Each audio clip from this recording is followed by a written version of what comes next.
I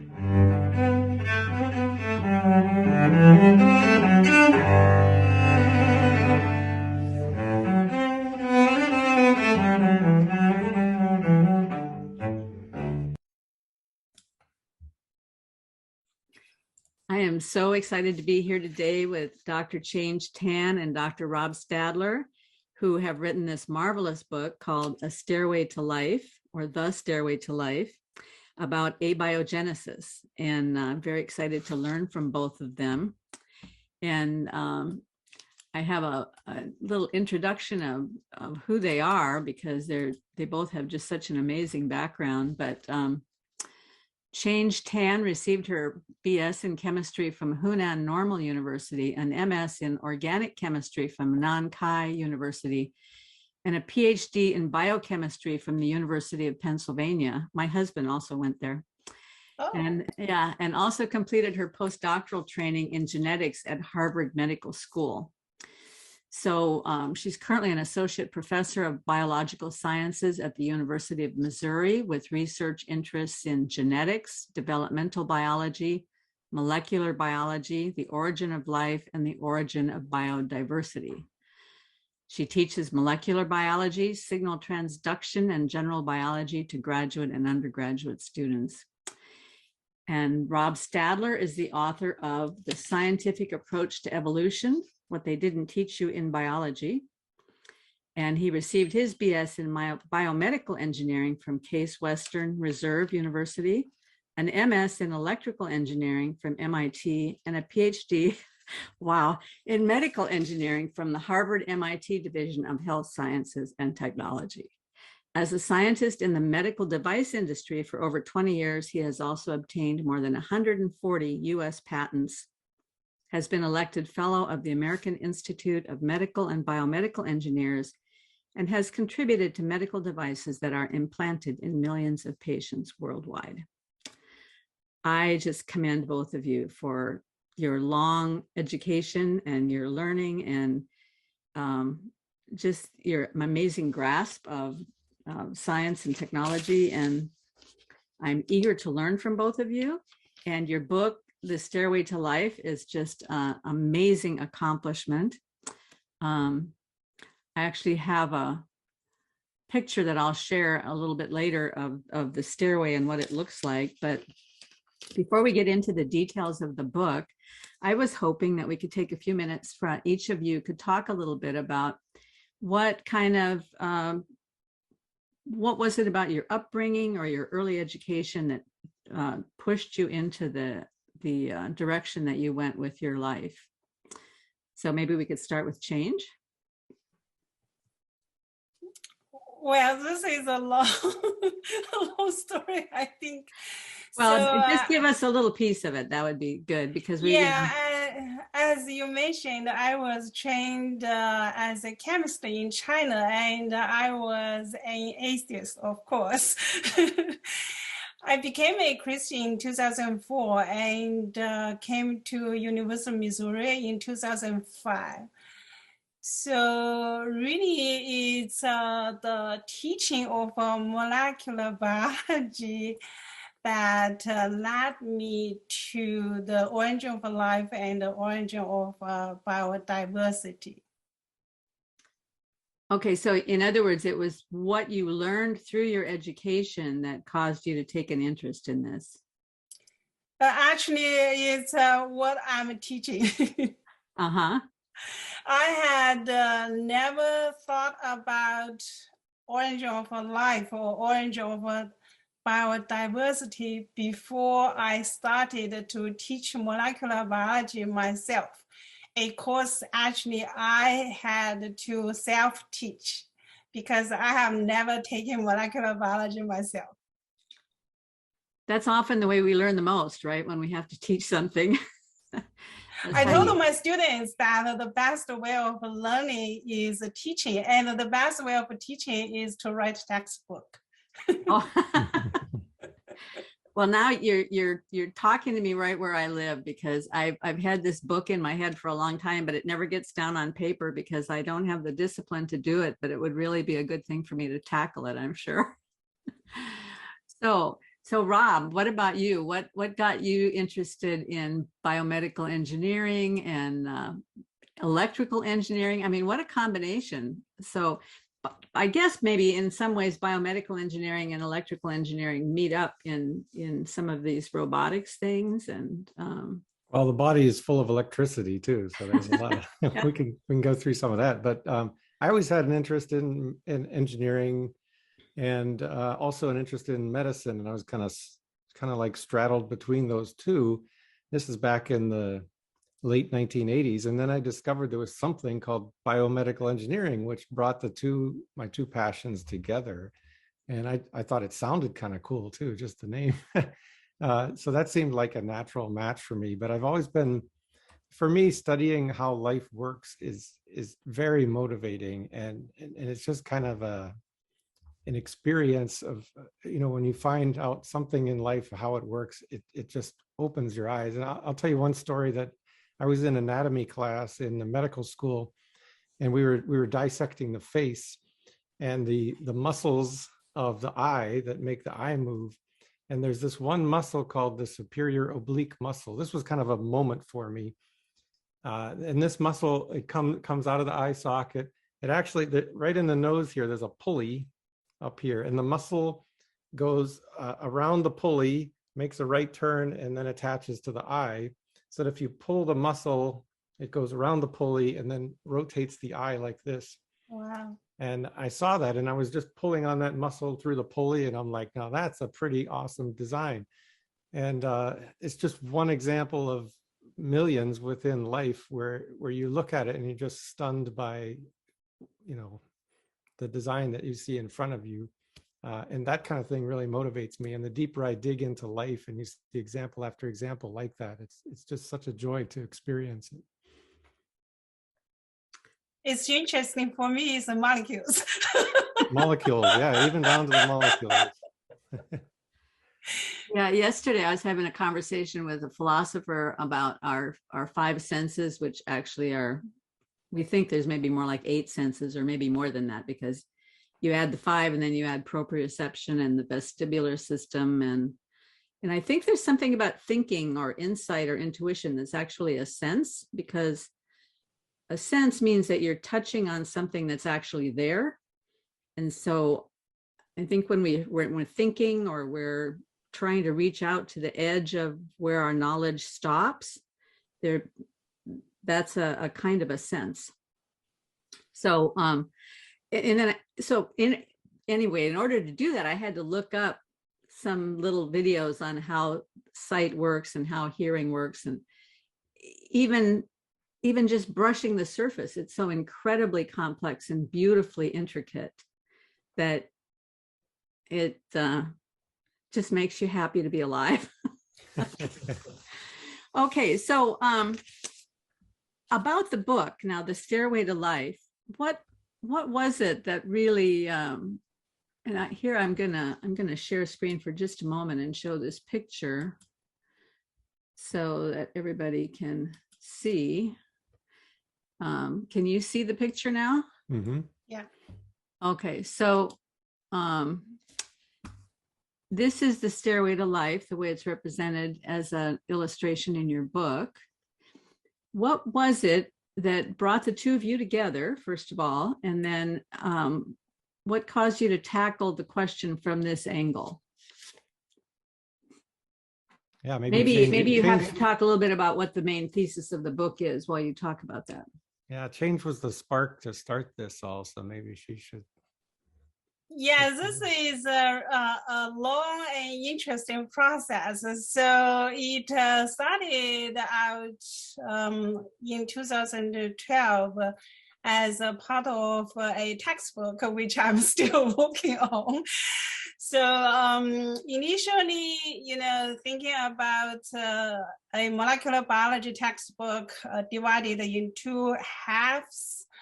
The first half is the generation of a self-replicating bacterial cell, and the second half is the generation of a self-replicating eukaryote cell. So the first half now becomes the stairway to life. Initially, it was titled Molecular Cloning and Orange for Life. So Rob and I met 2015 in a conference. And I think started in end of 2016. That's when we started to work together towards this book. So it really, Rob has brought this book to a height which it was unimaginable to me initially. So it started as a part of a molecular biology textbook, but now it's very different. So Rob, was the stairway your idea?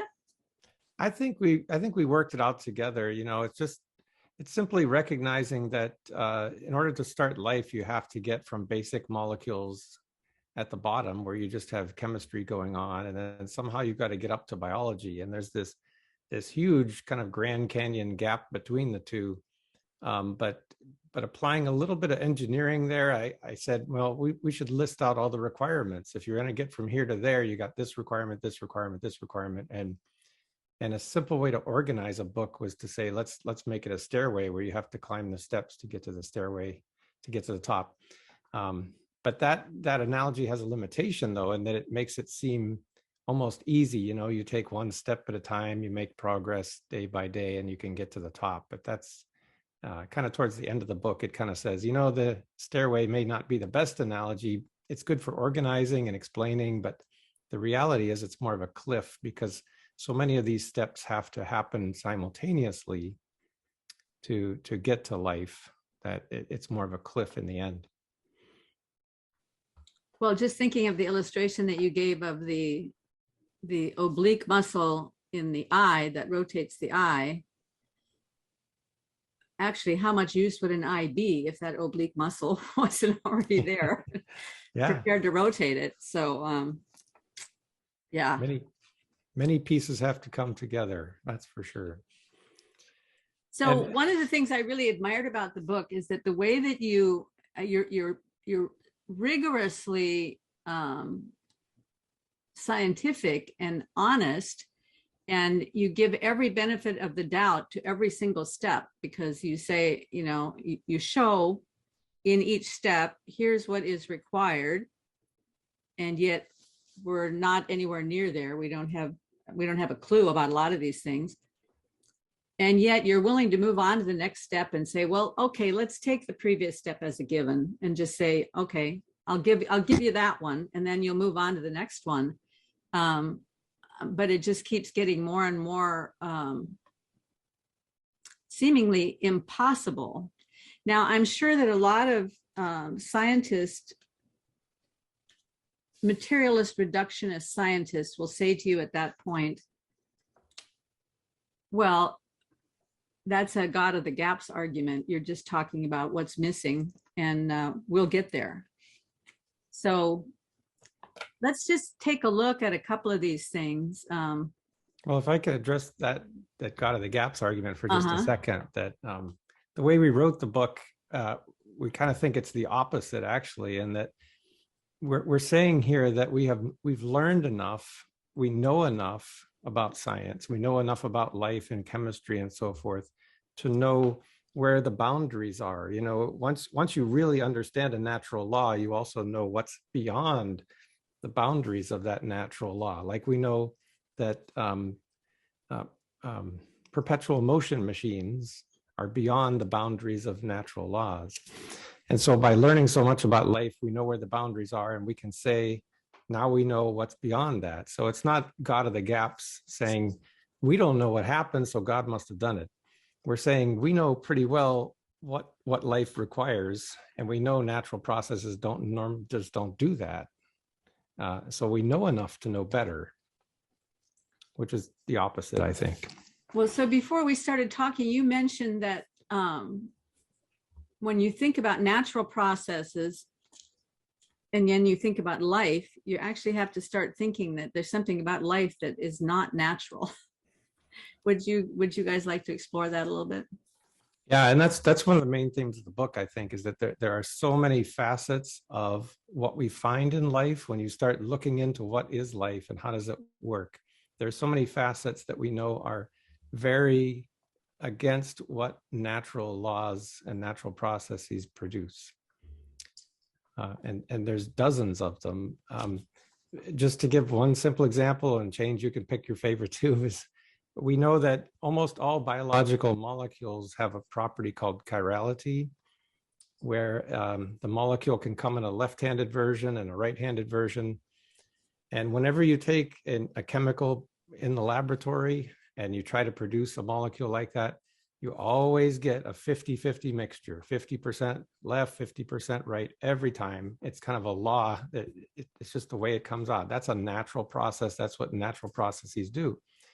So if you would say, okay, I think natural processes started life, then when I look at life, I would hypothesize that when I see these molecules, I'd find 50% left, 50% right, because that's what natural processes do. Well, it's exactly the opposite. Life is exquisitely sensitive to having just one form of chirality, almost without exception. The other one is excluded. And we don't even know of a natural process, a prebiotically plausible natural process that can do that. And yet we look in life and it's always there. And that's just one of dozens of examples. Maybe you have a favorite one, Change, also. Yeah, really, like Rob said, it's based on what we know about. For me, is on the one hand is chemistry, on the other hand is biology. You know, what we know about chemistry, how chemical would react, you know, in certain conditions, and then what will happen in biology. Of course, you know, inside our body, there are a lot of chemical reactions, but a lot of times the chemical reaction inside our body happens on the opposite direction as normally, you know, organic chemistry would do. So for example, you know, Rob mentioned about the chirality. You know, it's a difficulty. It's a problem for abiogenesis. So making life from like a purely chemical perspective versus cells themselves. Inside cells, you know, if it's needed, the cells can make actually both left-handed and right-handed amino acids, and they will be used in, you know, as designed. For example, you know, in bacterial cell wall, we can have right-handed amino acids that were made for that purpose. So and also inside the cells, there are enzymes to change the chirality of the amino acids. So chirality, homochirality is not a problem for cells, but it's a problem for abiogenesis. For me, it's the I call it homolinkage. So for example, different building blocks of biology, you know, including amino acids and nucleotides. There are many chemically possible ways, even chemically favorable ways. They're not be used inside cells. The cells have one way of linking, you know, the monomers together to make a polymer. So for abiogenesis, actually doesn't matter what kind of abiogenesis theory you think about. Self-linkage is essential because you have to start it with the simple chemical, and they make monomers. The monomers will be then linked together to make long polymers. So self-linking has to be there for abiogenesis to occur, but actually self-linking will destroy will destroy the genetic information coding and decoding system. So for the cells to have a functional genetic information coding and decoding system, it is necessary that the monomers do not link together by themselves. So you have the opposite requirement for abiogenesis versus making cells from cells, right? That's the circular causality Rob likes. So really, it's really based on what we know about how chemicals would react with chemicals, by themselves, without enzymes, without protein enzyme of the cells, even, not inside the cells. On the one hand, and on the other hand is how we know about how the molecules work together inside the cells, with the help of all the enzymes, and also inside a living, actually has to be inside a living normal healthy cells. How things will occur there. There are still chemical reactions, right? But how those chemical reaction now is different than what would occur normally. So normally meaning, without life, all right, just purely chemistry. So Rob, did you want to add anything about the homolinkage thing? And maybe say a little bit about this idea that if there's self-linkage, that would destroy the DNA, and so then how does the linkage happen? Well, so you have monomers. All the monomers need to link up, and in life they link up with extreme consistency. They attach to the exact same way, like train cars on a train track. They line up perfectly in a row, and that's the way the polymers of life are. Trying to do that in a laboratory under prebiotically plausible conditions, they really can't get them to link up. And sometimes they get them to link and they link the wrong way instead of the right way in a row. And life very carefully controls how they link up so that they're perfectly aligned, but also when they align and the sequence of them. And like Change said, if you had spontaneous linkage, so if these monomers just naturally link together, in a cell, it would create absolute chaos, because you would have everything linking up and making spaghetti, and you have nothing meaningful. You have a bunch of garbage. So life can't have things spontaneously linking. And yet, if you believe in abiogenesis, if you think life started through purely natural processes, you need natural processes to do this linkage, but it's actually forbidden in life. It would destroy life. So once again, we know what natural processes are capable of, and we see life, and life is the opposite of what we see in natural processes. Well, so if you could just clarify for me a little bit, Rob, when you say if they spontaneously link up, they would destroy. If they're not spontaneously linking, how are they linking? In life, they're linked very on purpose. In other words, basically you're saying there must be some sort of telos that's exactly, driving the linking. Yes, they're done with enzymes, and it's done very prescriptively, and with intent in mind. Like you said, mm-hmm. there's a purpose to it and an intent, and it has to be controlled, because if it happens randomly, you end up with just junk, right, that has no value, and it gets in the way. It inhibits progress.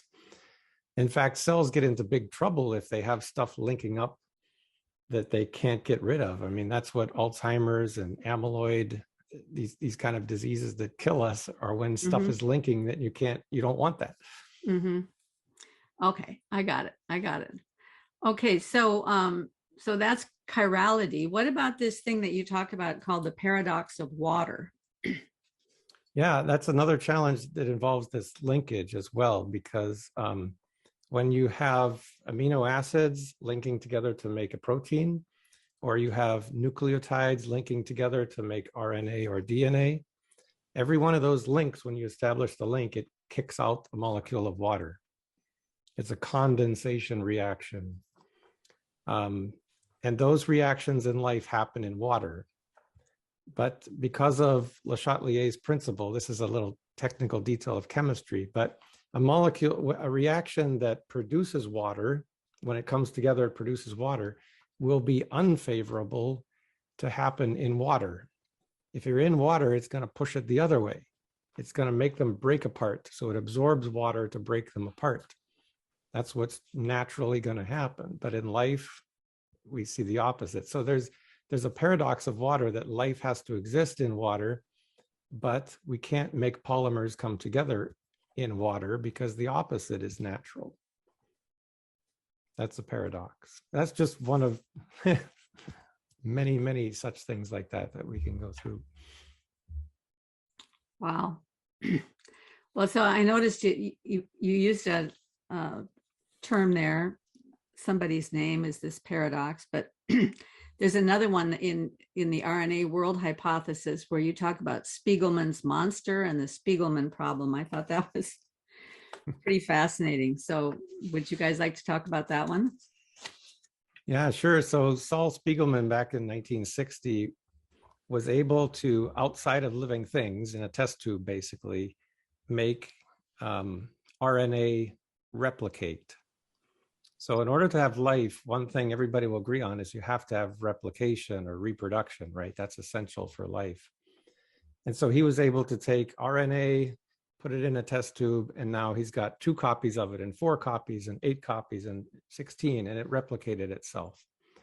Now it turns out that that was cheating, because he actually took enzymes from living things and put them in the test tube, and it's the enzyme that links the pieces together and copies the RNA. So the RNA wasn't copying itself. There were components of life put in the test tube that were doing this job.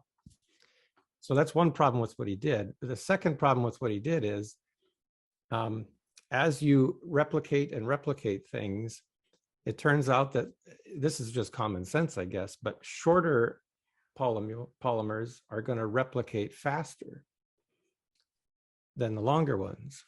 And so as it's replicating, the RNA it started with was quite long, and they ended up with something that lost 83% of its length as it went through replication. Almost all of it is gone because the shorter ones are going to replicate faster. And this is a serious problem for any kind of replication. It's called parasitic effects.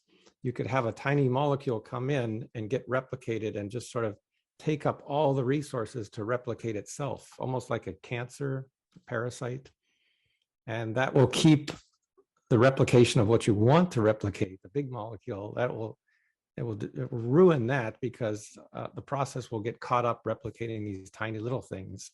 And the tiny little thing was called Spiegelman's monster, because that was the end result of his experiment. It makes it sound dramatic to call it that, but it's just a little molecule.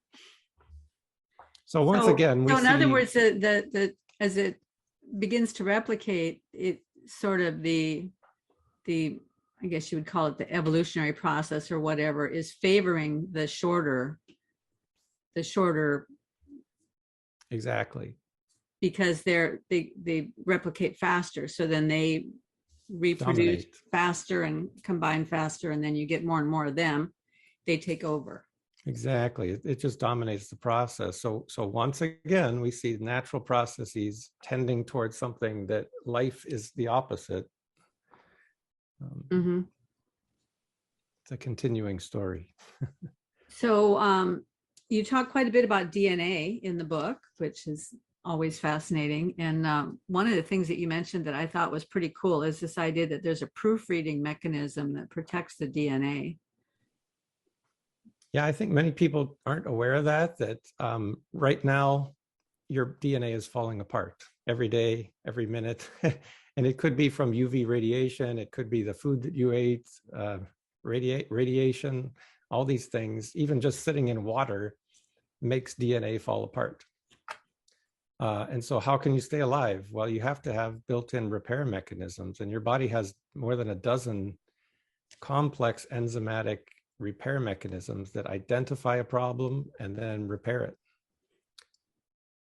And the reason why this leads to a paradox is that those dozen or so complex enzymatic repair mechanisms are themselves encoded within the DNA. So they can't exist without the DNA code being preserved and protected. But it's their job to preserve and protect the DNA. So how can you have the repair mechanism without the DNA, and you can't have the DNA without the repair mechanism? And this is called Eigen's paradox. And that's been around for 50 years. Manfred Eigen first imagined it, and nobody's come up with a solution for that. That is a circular causality or a chicken and egg problem right there. Uh-huh. So I think this is also linked with the necessity of self-linking for abiogenesis and the necessity of not self-linking for function of life. So basically, genetic information coding and decoding need the sequential information being replicated or duplicated during DNA replication, and also the sequential information will be copied or transcribed during transcription. So basically you will use a template to make a copy of a DNA, or use a DNA template to make RNA, instead of just self-linking those monomers, by themselves. Even during translation, you needed to make protein sequences that, according to what information is encoded inside the genes, not just like linking amino acids together and hoping to make a functional protein. No. So the information, the sequential information needs to be passed on during DNA replication, transcription, and translation. You cannot just self-link the monomers. You cannot self-link them randomly. If you link the monomers randomly, you get a gibberish, right? No, most likely not meaningful things. If you want to link the monomers according to their chemistry or physical affinity, that will also destroy life. So you cannot randomly link them together. You cannot link them by their intrinsic, if there's any, chemical or physical affinity. You needed to actually make DNA using a template DNA, make RNA according to what the DNA sequence are telling. Of course, the molecular machinery needs to determine where to start transcribe, where to end transcribe. And you needed to make a protein according to what the information is encoded inside the gene already, to make a functional protein, not just any amino acids linked together. So it's interesting, that they're all linked together. So all these separate issues, actually, they all are linked. Well, so that's really interesting when you're talking about the specificity of the DNA, because one of the things that I've heard, I think this is true, and you both will know a lot better than I do, that the DNA has information in it that tells the body what to make, but it doesn't tell the body where to put what it's making. I mean, all the body parts. It doesn't have a body plan in the DNA. So where does that body plan come from? How do the parts know where to go? Well, one good example of what you mentioned, I think, is the cell membrane. That no cell on its own can produce a membrane from scratch. It can take the membrane that it inherited and add to it. So the DNA will code for producing components of membrane, and they get inserted into the membrane. The existing membrane is kind of a template, and it can add to it and build on it. So the cell can get big and then divide into two.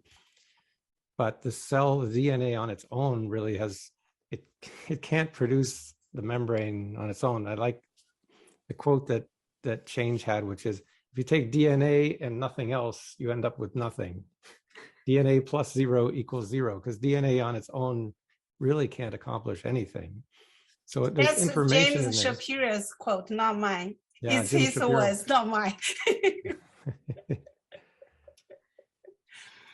Yeah, But all the if you information take- encoded in DNA needs to be decoded by cognitive matching decoding system. So it doesn't matter how long the DNA is, how much information it could encode. Without the matching decoding system, none of those information will be meaningful. So well, in your book, you talk about how part of the reason that is because if it moves over even one codon, that changes the entire string of all the information in the DNA and turns it into garbage. Even in a string of 3.8 billion letters, if you move it over even one, it just turns the rest of it into garbage. Exactly. Yeah. Coding, the decoding, one matching, of my coding. one of my big mysteries from when I first started thinking about all this stuff is that you have, if you take abiogenesis as a given and say that there was a cell in the beginning, it obviously had a very minimal amount of information in it.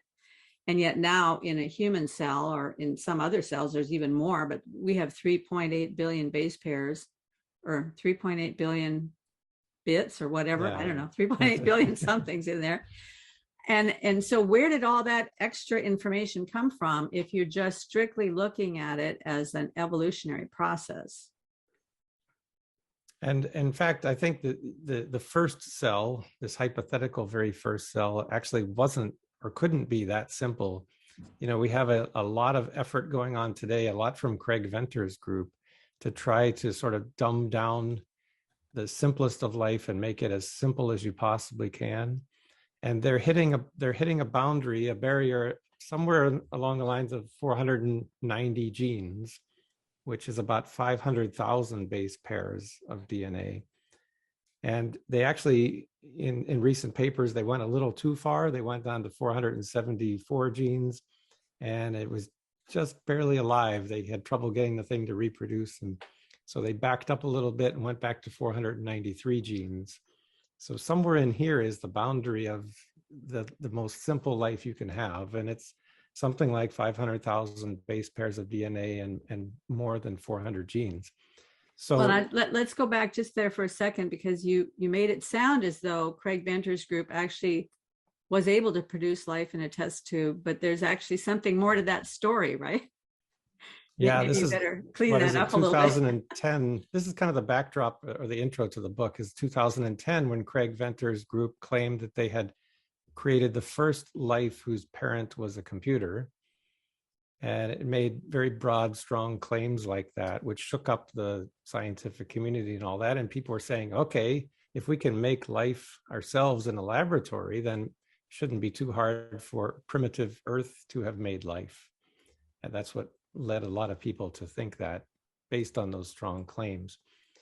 But it doesn't take much to dig into their work to find out that 99.9% of what they produced in this life form is all borrowed from existing life. It wasn't their own invention, and they actually couldn't have done it at all without existing life and very heavily borrowing components. In fact, the whole genome was taken from an existing bacteria. They just had a computer. They had a chemical assembly process to mimic the DNA of an existing life form. And then they had to transplant the DNA they came up with into an existing life form, which had all these other molecules, like Change mentioned, to make sense of that DNA, because the DNA on its own does nothing. So it's quite a lot of hype to what they came up with, and a whole lot of borrowing from existing life and kind of claiming credit for coming up with something great. Yeah, I noticed that you spent quite a bit of time at the beginning of the book laying out their argument and laying out their work, kind of as a backdrop for the book. And I thought that was an interesting way to start the book, but it's also, it makes a little bit of a hurdle for people who aren't scientific. And we a little bit that. to kind of grip what you were saying there, but as I started reading the book and I got further along, I began to understand more and more about why you had used that as the backdrop. Yeah, as we were writing it, we felt that struggle, that we didn't want the first few chapters to turn people off with too much technical upfront. But the work that Craig Venter did to come up with this cell, it was very informative for how hard it would be to actually build life from scratch. And that's kind of why it was the backdrop. Like, for example, after making this DNA through a chemical process of like 1 million base pairs, and they actually transplanted it into a bacteria and they're waiting for it to live, it died. And it was because they had one base pair was wrong. 1 out of 1 million mistakes, that's not too bad, but that was enough to kill it, because that one mistake occurred in an essential enzyme, an essential gene that it couldn't replicate without that. Just shows you how precise things have to be. I think the reason, for me, I would like to have that in the book is even though, it's not Craig Venter's goal to deal with Orange of Life, but I think really his work forces us to face the reality. Instead of living in an imaginary world that, this can happen, that can happen, and with time, then every problem will be solved. So really, his big cloning experiment is kind of like an awakening call to make us face the reality, know what you're talking about, instead of just living in an imaginary world that, you are not thinking about really life or death, because those things don't need to be alive. It only needs to be alive in your mind. Actually, that is why I decided to change my direction from chemistry to biology, is because I was just so fascinated how our brain can think, right? We can think that we have never seen and nobody have ever seen. We can make up things. If it's all chemistry, if it's all chemical, how can we do that, right? Still, but of course, I did not actually go into neuron biology, but that was what made me to change from chemistry to biology. How can we think? And how can you carry an artist, are interested in the same thing, at least the same concepts as a biologist or engineer or, philosophers. So it's fascinating. Yeah, so I think what you're talking about is what I emailed you, the list of things that I think about as an artist, and you said they also show up in molecular biology. So just to clarify, I'll hop in here and list them out again. So when I was talking about the process of art, first of all, it requires an artist, right? But it also requires an idea or a telos, some sort of goal towards which I'm working. And it requires a substrate, something to put the art on. And it requires constraints and boundaries and unity and variety, balance, context, and the flexible proportioning of the elements and principles of design. Because you can have more or less of everything, but then each thing fits into a particular context. And in another, it will be fitted for one context, but it won't be fitted for another context. And so each thing has to be used in its appropriate place in order to get that unified, harmonious whole. And so that's one of the reasons I started this channel, so I could explore those ideas and see, do those also show up in physics and in engineering and in the sciences? And then I run into people like you who say, yeah, they do. But going back to what you were saying, Change, you mentioned that with people seem to think that with time, every problem will be solved in this whole abiogenesis thing. But sometimes time is the enemy. Isn't that right? And then the other thing I notice is that a lot of people that are in this origin of life arena, they use the terminology often. They'll say, well, you just need this, or you simply need that, or this will simply go from A to B. And that always kind of puzzles me, because I think maybe being generous, it's that each person knows their own arena very, very carefully, but they don't get the broad picture.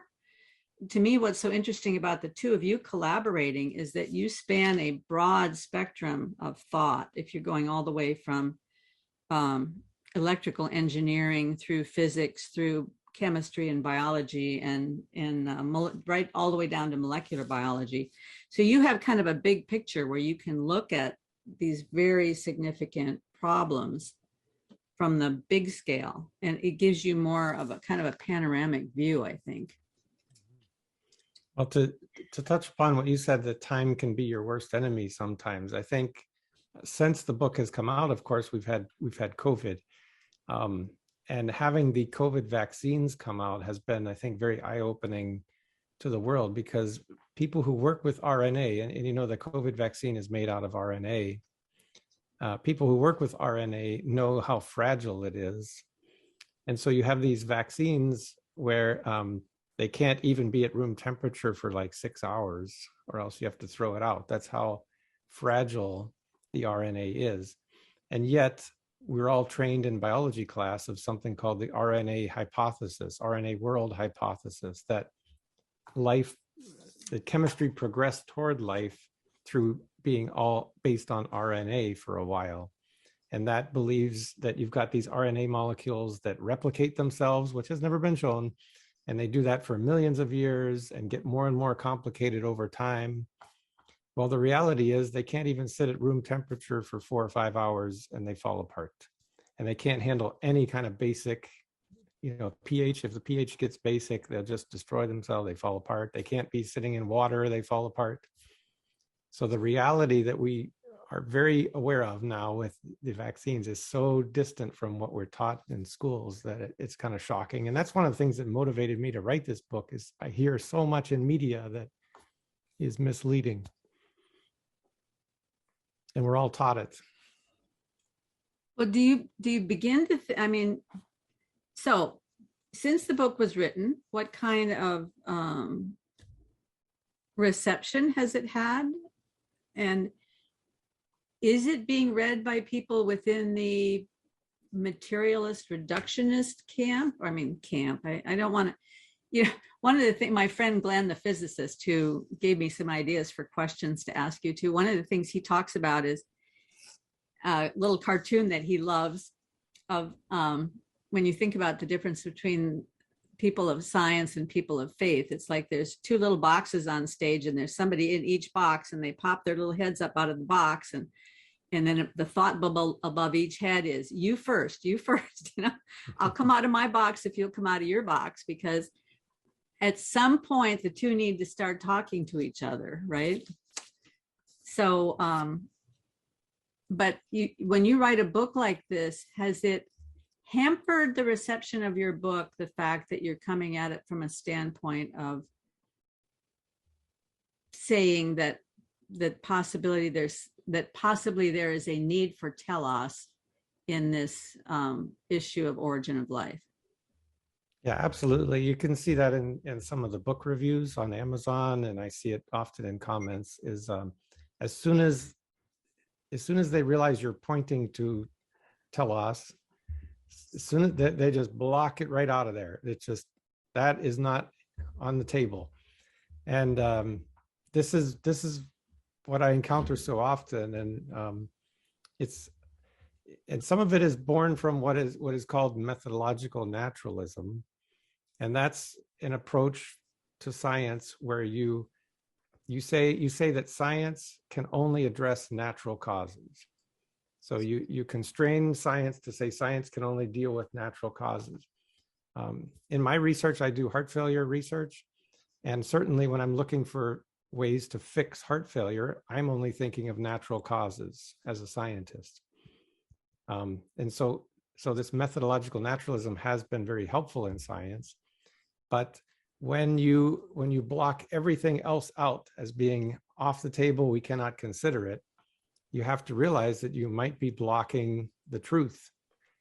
This commitment to naturalism shouldn't be overpowering your commitment to follow the evidence wherever it leads. And in some people's minds, that's what's happening. As soon as they follow the evidence wherever it leads, as it starts leading toward an intelligence, nope, can't be. It has to go toward a natural cause. And I think those folks don't realize that their commitment to naturalism is blocking them from possible truth. It's kind of breaking their epistemology because they only will accept one thing, and that's a serious bias. And at that point, you can't really trust yourself anymore because you're not open to follow the evidence where it leads. Well, one of the guys I really like, who I watched a lot of his stuff, is Paul Davies. And you have a quote in your book from him that I just thought was fascinating. I mean, I've watched a lot of his stuff he has some excellent videos on his exploration of how life might have begun. And he also, I think it might be clickbait, but he talks a bit about the possibility of aliens and things like that. But he's a very respected physicist. And he says, people often say that the probability of life forming by chance is so low that there must have been intelligent design or a miracle. I find that anathema. Religious people just have to move on and get away from the idea that there's some super being who fits it all up. Here's the key, he says. What I find more congenial and more intellectually respectable is the notion of fundamental laws of organization that turn matter into life, a life principle built into the laws of the universe. Now, okay, so first of all, he's setting up a straw man when he talks about some super being that fits it all up, because that's not what you're talking about when you talk about telos. But maybe I'll let you talk about that a little bit more. But then he talks about, he finds it intellectually respectable to have a notion of fundamental laws of organization, a life principle built into the laws of the universe. I mean, where does he think that life principle comes from? If there's a life principle built into the laws of the universe, where did it come from? Where did the laws come from? How does the life principle get built into the laws that's so remarkably creative? Here's what he's a very intelligent man, but here's where I'm really surprised by him is at the highest level, in very simple terms, you have two possibilities, right? Either nature on its own natural processes started life, or it didn't. It's one or the other. And you just have to stack up the evidence and follow it to where it leads. Now, what Paul Davies is saying is I find it more intellectually satisfying to take the alternative, meaning that natural processes could not have do it, and take that off the table so it can't be considered, and you're left with one hypothesis. Now, how could that be intellectually satisfying when you have blocked one of the possibilities up front? You have this bias that could be blocking you from the truth. So you can't even see the truth anymore. You've already committed yourself to one thing. How can that be intellectually satisfying? That seems like suicide to me, intellectually. And yet I see it all the time. I see it all the time. And it kind of comes under this protective guise of methodological naturalism, saying that science can only address natural things. So I'm justified in making those kind of statements. But it really seems like that has only happened I would say, in the last century. Because if you even go back to Max Planck, I don't know if I don't think I still have those quotes up here, but I found a whole bunch of quotations from Max Planck, who's known as the kind of the father of quantum mechanics, where he talks about the absolute necessity of some sort of insight or intuition or something that goes beyond what a person can reason through given the natural evidence of the world. And Einstein talked about that too. I mean, maybe it seems like all of them really avoid, when they get right up to the point of having to say, well, maybe there is a God, they bounce back from that. But a lot of them are at least willing to say there has to be something more where we get these ideas and these insights. Well, somehow that has become a career limiting boundary. Yes. And has that affected you too? Has that affected you, that career limitation? Well, I learned it from the hard way. So I thought initially, science is all about evidence. Scientists are all about truth, but seems that's not the case, unfortunately. Assumptions or pre-assumptions or our worldviews will, eventually will come into play when we are seeking about truth, about life, about the origin of life and the meaning of life. So some people really, they are, very, very intelligent, and we really, they think things very deeply, very, very deeply. But somehow, somewhere, ultimately you really reach to a point, then they cannot cross the boundary. Really, it's a lack of, like Rob said, right? It's a lack of a real freedom. So you are at the end, you've our worldview where chain us, where really imprison us. To prevent us to really freely follow the evidence, because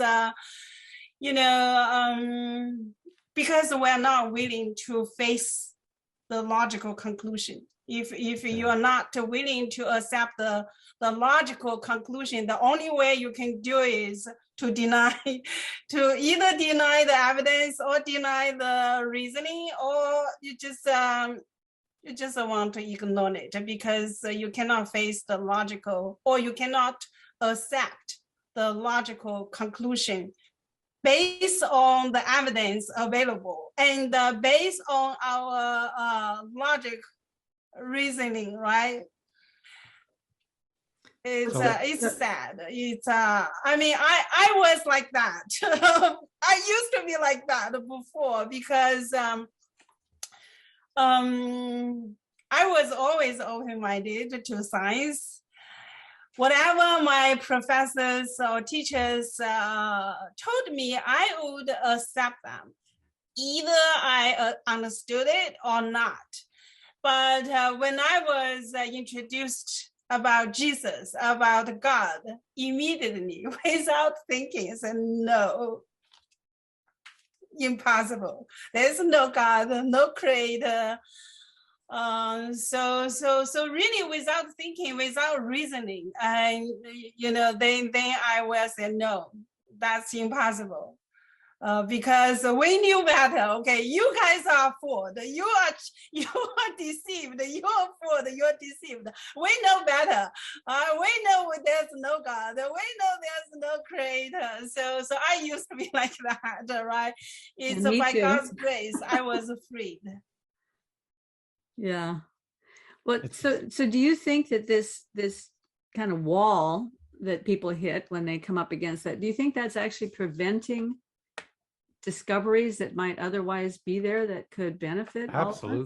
Absolutely. And I mean, I hope to be a part of a revolution there that changes that, when people see that you can actually advance quicker in science by breaking through that wall. And just one tiny example would be that, the concept of junk DNA and junk DNA and pseudogenes, which was promoted for years and years, that it's an expectation, a prediction of evolutionary process, that your DNA should be full of all this remnant junk from all of the millions of years of evolution that you've gone through.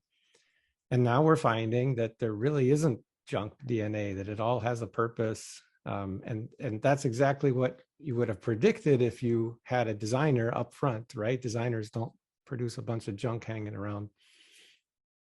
And that's becoming the truth. And I think for years, exploring non-coding DNA, which is DNA that doesn't produce proteins, was considered a waste of time because that's junk. Why would you dig around in the garbage can? It's junk. There's nothing there. And so that inhibited progress, that mentality. And now people are coming around to it, and there's a bit of a revisionist history going on. No, we never predicted that there would be junk. We knew all along that there would be. So it happens for sure.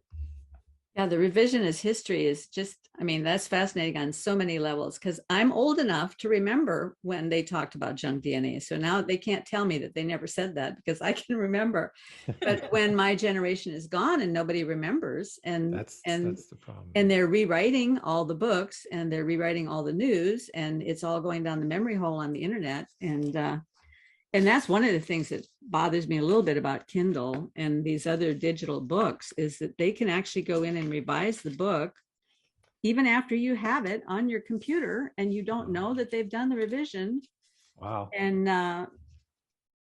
there could be all sorts of quality information that's just disappearing. But so, Rob, have you noticed in your career that it's affected you, that being a man of faith has affected your forward movement? I've probably been too conservative in fearing that. And so I kind of keep things quiet. Now that I'm getting older, I can get a little more bold, because if they fire me, that's okay. I'll be fine. But I also think engineers, my experience has been that engineers know design when they see it. And I think they're more receptive to design. And somehow biologists and scientists have a harder, firmer wall there that they just can't, and I see Paul Davies. I really like his work. He's very thoughtful, but I see him taking baby steps up to the wall. Also, Eugene Koonin is another one. He kind of walks up to the wall, but then he'll bounce away from the wall. And the data keeps pushing him toward the wall, but nope. And then the data keeps pushing him toward it. You see that happening quite often. I think that must have been going on for a long time, because one of the other things we've been doing on my channel is a series of discussions about Owen Barfield. Have you ever heard of Owen Barfield? No. He was a contemporary of one of the Inklings, a friend of C.S. Lewis. And he's actually one of the friends of C.S. Lewis that helped C.S. Lewis get over the hump from scientism into faith. And Barfield has this idea about language and the origin of language. And in his book, The Speaker's Meaning, he talks about how even in his day, which would be like 100 years ago now, people would get right up to the edge of talking about faith, and then they'll bounce back because it just is intellectually not satisfying, or the way, what was the terminology, Paul Davies, is intellectually not respectable. And Yes. so one of my hopes with my channel is to make it more intellectually respectable. But interestingly, a lot of my viewers are young men who are engineers. And so I think maybe it is true that because engineers can see design, can tell design when they see it. And that's why they're exploring this. And they started watching this channel because they started watching Jordan Peterson. I don't know if either one of you ever heard of Jordan Peterson. He is a psychologist and a professor and a thinker, and he did a series of lectures on the Bible that are based on the psychological truths that are in the Bible, not the spiritual truths, but the psychological truths. And so a lot of young people started exploring the Bible based on those lectures. And that's kind of how I got started doing this channel. So people who haven't yet turned to faith but are exploring are, I think, would be very interested in hearing from the two of you. And maybe, I don't know how much time you have. Do you have a few minutes left yet?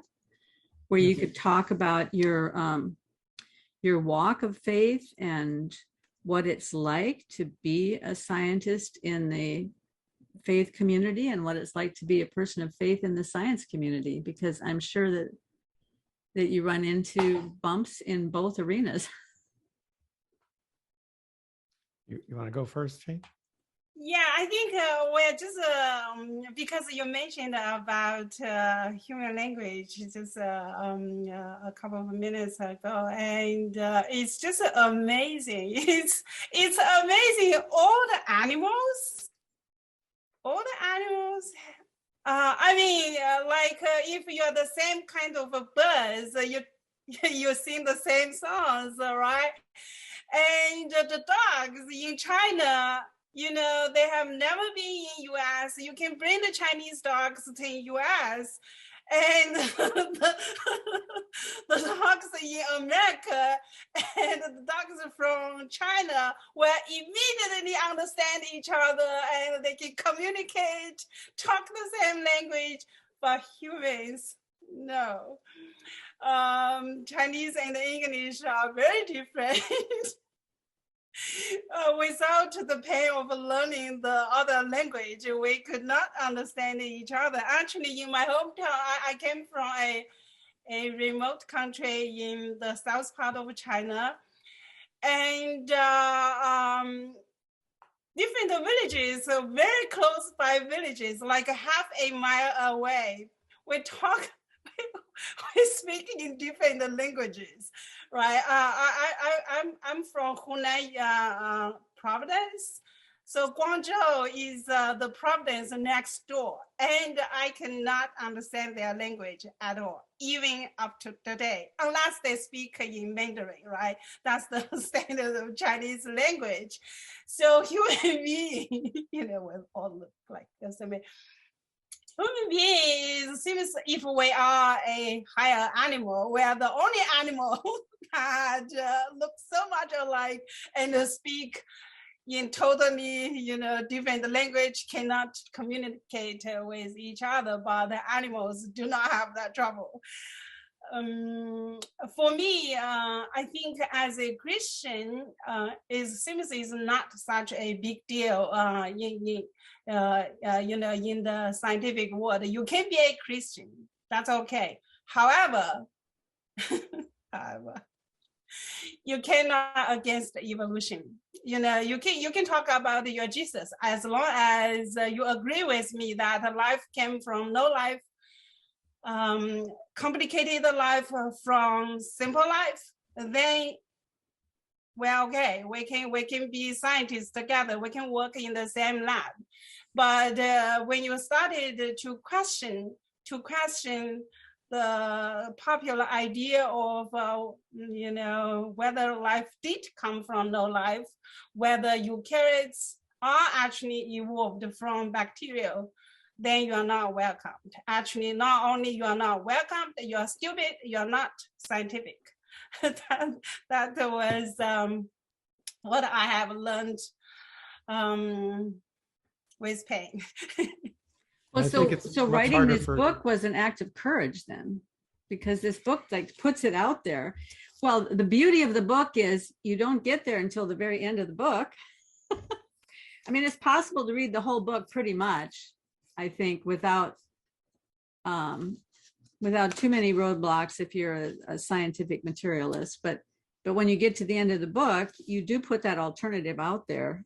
You know, either it started from nothing or it didn't, right? And Yep. And I think that struggle's been much harder for change than for myself, because as in biology, there's just no tolerance for any telos, right?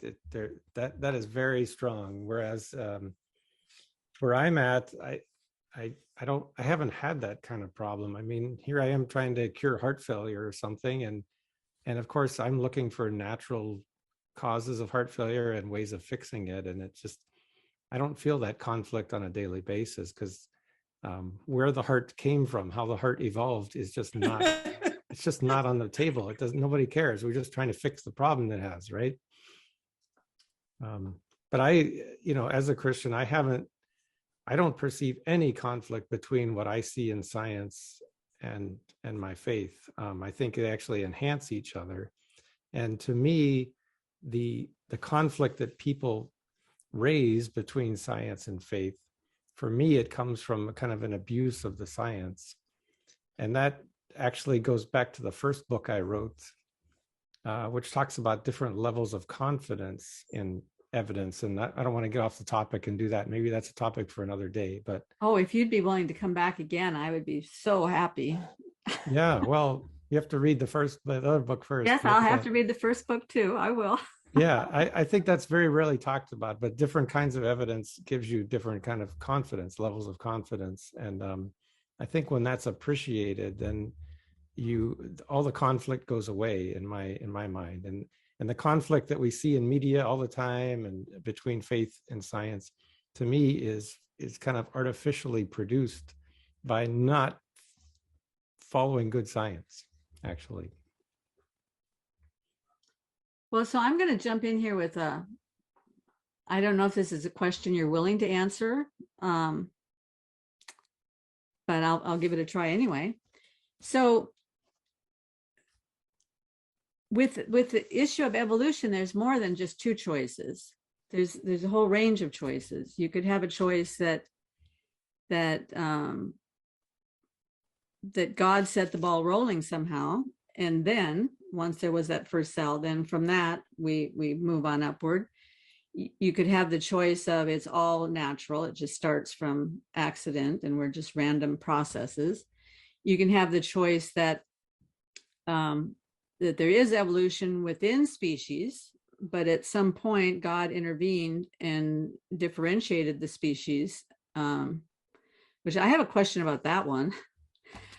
I've never understood how evolution can explain the barrier that exists between species, because if species evolved from one to the next, then once you get over the species barrier and the offspring is infertile, how do you do that? You know, like a horse and a mule the horse and a donkey get together and the offspring is a mule, and the mule is sterile. So how can a new species arise from a previous species? I've just never understood that in the evolutionary thinking. But anyway, there's this whole range of possibilities. Do either of you fall in any particular place on that range? I appreciate the range, and I think that within faith, within Christianity, there's a lot of different believers all across the range. And I kind of like this quote I've heard before. I don't even know who to attribute it to, but it says, in essentials, we have unity. In non-essentials, we have liberty. And in all things, we have charity. right? So in the things that are really essential, we better agree. If it's not so essential, then there's some freedom there. And as far as what Christians think about evolution, that's more on to me, that's more of the non-essentials where we have liberty.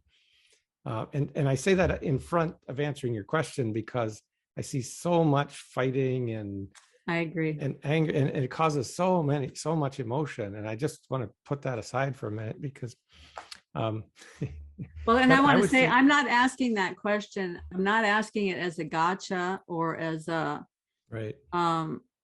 A need to verify anything that I think about this, because I myself am still exploring and trying to understand. I think when I started my channel, I would have said, well, and I still do say that it's possible for me to see that whatever complexities are there, I can see them as an act of special creation. But I can also see how evolution could have produced that, because the evolutionary argument is very powerful and it's very precise, and they've had a lot of time to work on it and they've refined every aspect of it. So it's a very powerful argument. So I can see both of those, but I can also hold both of them loosely and say, you know, as I said before we started, God can do things however he wants to do them. But I'm more and more really wanting to understand and get some clarity on if it isn't just random evolution from the ground up, then what is it? Is it periodic dropping in with some extra information added to the DNA, or did the DNA have in it at the beginning the capacity to become all that it is now with all of its complexity? I certainly can see how that would be possible, that even in the original cell, that there would be enough capacity for that to differentiate into the complexity we see today. But then if I look at it from a genesis aspect, where whole divisions of life were created at one time, like all of the birds and all of the fish and so forth, then that puts another spin on it. So and I'm not interested in the arguments over the time span. I'm not interested in that at all. I don't care how long it took to happen, but I just wanted to know what you guys thought. So for me, actually, it's a very important issue because that's where I started. So based on what I know about how DNA replicated, transcribed, and translated in bacterial prokaryotes, including bacteria and archaea and eukarya, right?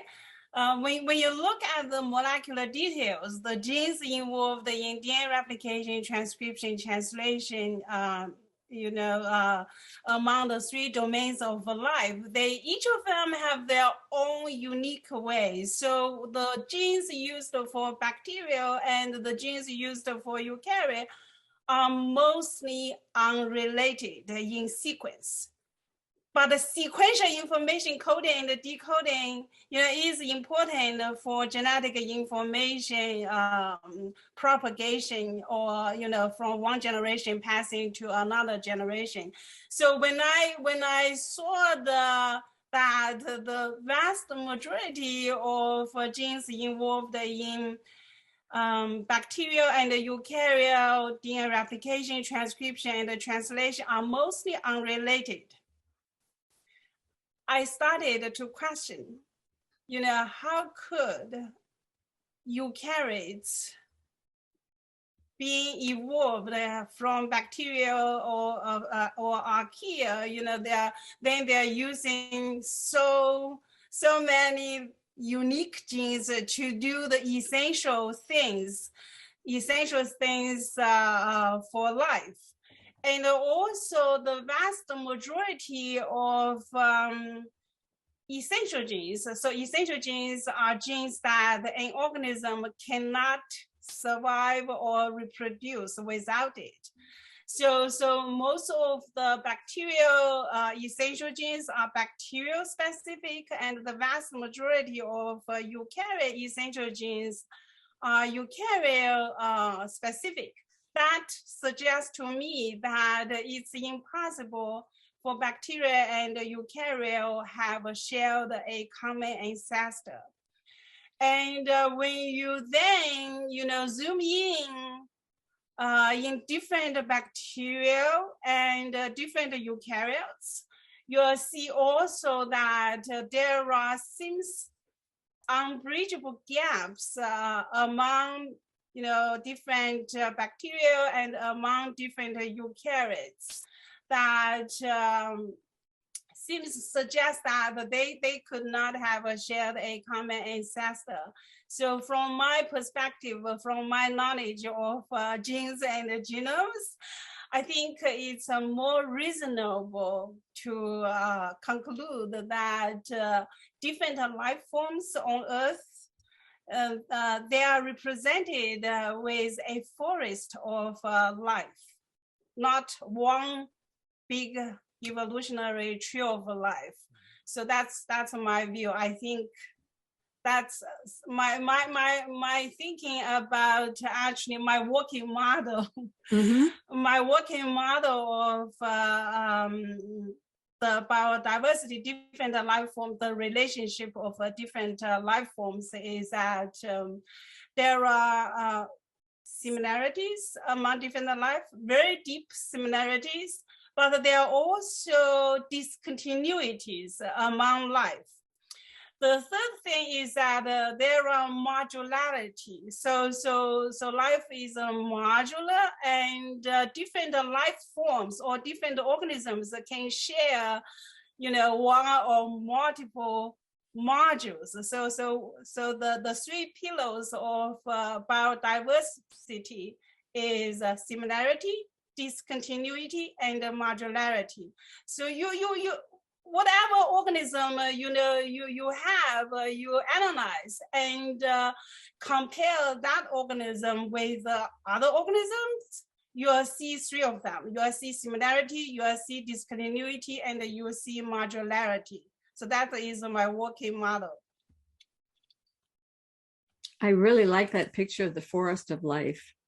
That's so great. Yeah, that's a great picture. I think all evidence is pointing to a forest and not a single tree, just like Change said. And I think over time, the more I study this, the more I learn, the less enthusiastic I am about Darwin, about the modern synthesis. I think we've been kind of duped in a way, because we all say that evolution is a combination of natural selection, random mutations and natural selection, right? Well, it turns out we're learning more and more that the meaningful mutations are not random. So the important otherwise we don't have an immune system. Yeah. We're finding more and more. There's recent papers came out in Nature and so forth where they're saying, you know what, we're finding that mutations aren't actually random, that they're intended. The organism itself is pre-designed. When it faces some kind of environmental stress, some kind of challenge, it responds to that with a change that is intended. So it's not a random mutation. And I also honestly think that the concept of natural selection is something we've all been kind of duped into accepting. And just sort of try to clear that with an analogy, imagine you have two houses standing next to each other in a neighborhood, and a hurricane comes along, big hurricane.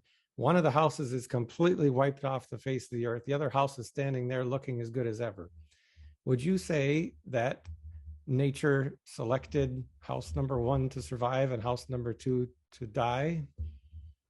That's ascribing agency to something that doesn't have agency. You're giving nature an agency, like it selected, as if it was an intelligent thing that made a choice.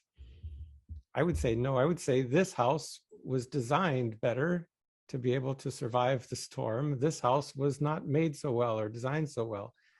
That's but I mean, isn't that part of the evolutionist argument, though, is that organisms or living entities that have too many of the wrong kind of mutations can't make it through, and therefore they get blown away. I mean, isn't that part of the argument? So yeah, I would say that the animal didn't have the fitness to survive that challenge, right? But calling that natural selection just kind of bugs me. oh, I see what you're talking about. Well, I've always noticed that the evolutionists have this glory in their linguistic usage. Yes, They're always making evolution sound so glorious. Just and my response is always, oh, evolution is so amazing. Like, let's all bow down and worship evolution, because they ascribe so much power to the evolutionary paradigm itself. And I think this random mutations, we've all been kind of indoctrinated to think that. And I think that's something that's also holding back science, is we haven't yet grown to appreciate how non-random the meaningful mutations are. I mean, yes, some diseases are caused by a random mutation and you die, and that's a bad thing. But I think anything useful, almost anything that's useful, is not a random mutation. Also, like a natural selection. Natural selection is the relative difference, right? I'll make my hands visible here. So it's the relevant difference. It has nothing, or at least it's a separate issue whether the organisms are getting better, right? So the two organisms maybe one can be the winner and one be the loser. It's a relevant difference. It's possible that, it's possible both organisms are improving, and one improves more than the other, and the one improves more, will win. But it's also possible both organisms are become worse, but one is not as bad as the other. So the one relatively, better maybe kept, and the one that has more problems would be selected against. So the selection, and the improvement of organisms are two different issues. It's a relevant difference. It's like two sports team, right? Two sports team competing with each other. Normally you will have a winner and a loser, right? Sometimes they will have ties, but that does not mean that either team has improved or both teams have, getting worse. So it's separate issue. The selection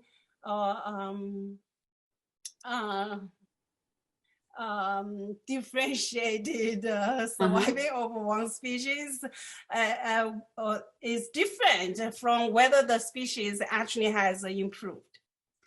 Well, that makes me think about it's really a multivariate problem. It's not really even so much just how the species itself has improved or mutated, but as you talked before about biodiversity change, that the environment in which this organism is growing also has an effect. Is it eating the right kind of food? Is the right kind of food available? And that brings me back to this circularity thing that Rob was talking about before. How do we explain the fact that the necessary plants arise at the same time as the organism that needs the plant, that the food is there for the organism that needs the food?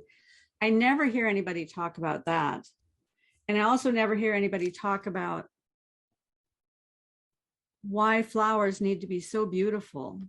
I mean, there could be some other reason that flowers could be attractive to the butterflies or whatever. It doesn't have to be beautiful. They could have, if they're just arising from random chance, they could have had a certain smell to them that would attract the butterfly or whatever, but they're beautiful. They don't even see did the any of color. your research have anything to do with plant life, or is it all just thinking about bacteria and either one of you can answer. I don't that work with question. plants, no. Okay. Well, so most of the evolutionists don't talk about plants because it's kind of mysterious, right? I mean, where did all these trees and seed-bearing plants and all those things come from that just happened to be there when they needed to be eaten? Well, flowering plants is a really big problem for evolution because all the fossil just shows them showing up. Suddenly there's flowers and there's nothing intermediate there, which is a common problem with the fossil record, but that's another topic too. Yeah, yeah. Well, I can see we have more than enough. If the two of you would be willing to come on again, I'm more than happy to read anything you want to throw at me because You want to because read this is- molecular biology textbook? I could try. But this has been absolutely fascinating. I just want to thank you both for being so genuine and generous with your time and generous with your knowledge. And I really look forward to the opportunity to get together again. And I am going to read your other book, Rob, and I'll take you up on it. We'll talk again. Very good. Thanks so much, Karen, for having us here. It's been a real Right, pleasure. Thank you. Thank you, Rob. Thank you, Jane, so much. Have a great day. Yeah, you too. Thanks. Thank you so much. Bye-bye. Take care.